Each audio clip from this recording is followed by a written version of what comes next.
Thank you for joining me today. It's Brian Gubernick, and welcome to the No Days Off podcast, where we believe that every single day brings a new opportunity to get better. Stress is most definitely unavoidable. You cannot buy your way out of stress. You can't schedule it away. You can't out hustle it. But I do think that there's a truth around stress. I think that some people break while others tend to get sharper when stress arises. Same sort of pressure, just a different outcome. Psychologist Suzanne Kobasa studied this in the late 1970s. And she discovered that the difference wasn't genetics or IQ or luck. It was actually mindset. And she called this mindset hardiness. And it came down to really three attitudes: commitment, control, and challenge.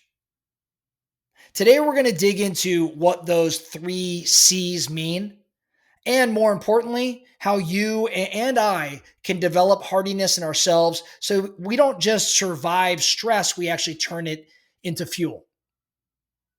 Now, let's start by defining what is hardiness.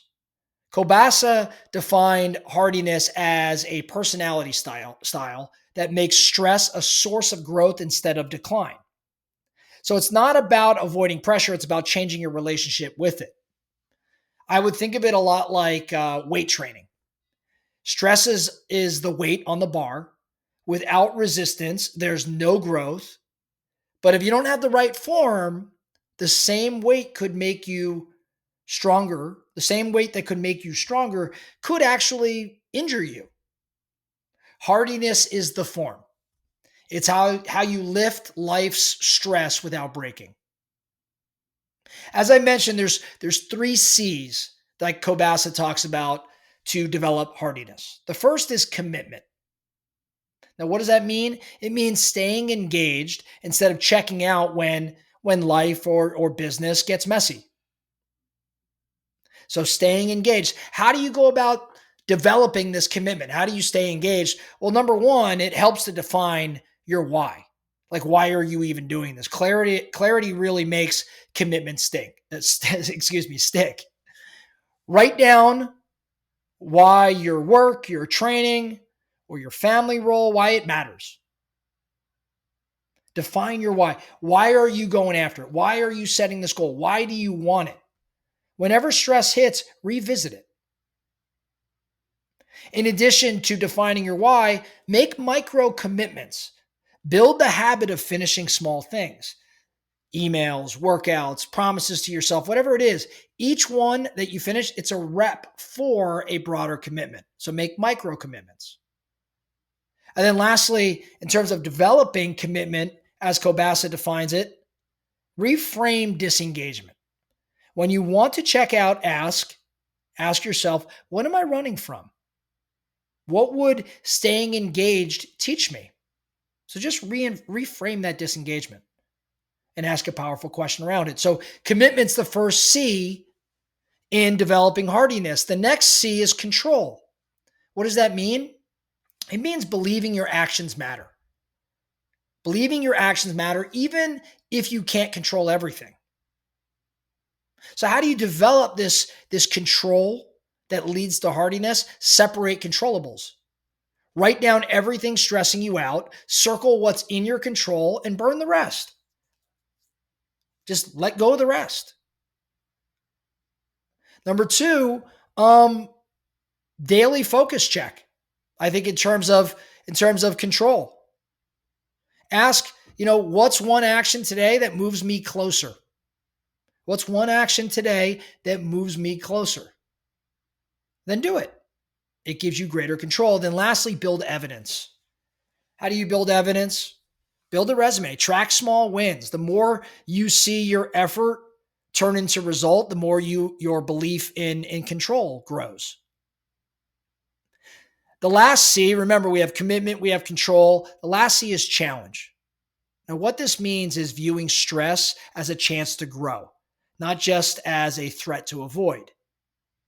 I think you could develop this by doing a few things. The first thing that comes to mind is, believe it or not, stress journaling. Like after setbacks, write, what did this reveal about me? What skill is this stress training? I think another way to develop challenge and lead to hardiness is to seek controlled discomfort. You know, I'm a huge fan of this. Doing hard workouts, taking cold showers, doing things that make you super uncomfortable, like public speaking. Right? Practice interpreting these things as this discomfort, interpreting discomfort as growth. And then lastly, as it pertains to challenge leading to hardiness, change your language. Have a language shift. Replace the word problem with challenge, because the words you use frame your experience. Now, together, these practices build a stress lens that says, hey, I'm engaged, I have influence, and this can make me stronger. Now, I think all this matters because without hardiness, stress can become corrosive.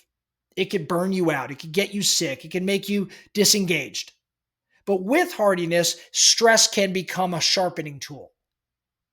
The same job, the same workload, the same life curveballs, they don't crush you, they condition you. Think of the people that you maybe admire. My guess is they're not stress-free. I bet you, though, they're probably hardy. They don't crumble when the weight gets heavy. They adapt and they grow. So here's your challenge. This week or in the coming weeks, pick one stressor in your life and run it through the 3 C's. Where can I stay committed instead of checking out? What's in my control that I can act on today? How can I view this as a challenge instead of a threat? Hardiness is not built in a seminar. It's built in the reps you do every day under stress. And the more reps you put in, the more stress becomes not your enemy, but it becomes your edge. That's all I have for you today, the No Days Off podcast. Thank you so much for listening. And remember, every single day brings a new opportunity to get better. So let's get after it.